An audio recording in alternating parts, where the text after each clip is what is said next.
Let me show you all Game Turbo settings that we have available on the Xiaomi 17T. So let's open the Game Turbo panel, and then in here we have the boost option, which allows you to clear memory automatically. We can free up storage space and we can monitor performance. If you tap on this boost button, there we go, this is how it looks like. After activating, you can also switch from a balanced to the performance mode if you feel like you can use additional power of your phone to make your games run better. Besides that, here we have performance settings where we have enhanced visuals, enhanced touch controls, and network speed boost. In the case of enhanced visuals, we have the visual style, which can be disabled, or we can choose one of these available options.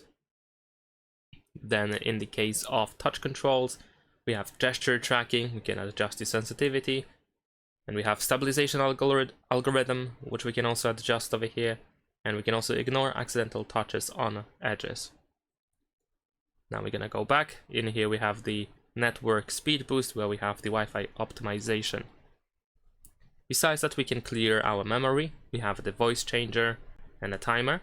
We have the Do Not Disturb mode, which we can easily activate or deactivate.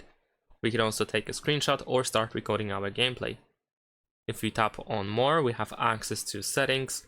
We have casting or screen mirroring. We can switch SIM card if you have two SIM cards, for example, and if you use mobile data, then you can switch between them. We have the Wi-Fi option, so you can connect or disconnect from Wi-Fi. We can lock the brightness over here or adjust it. There we go. And we have something that I believe is on-screen commentary.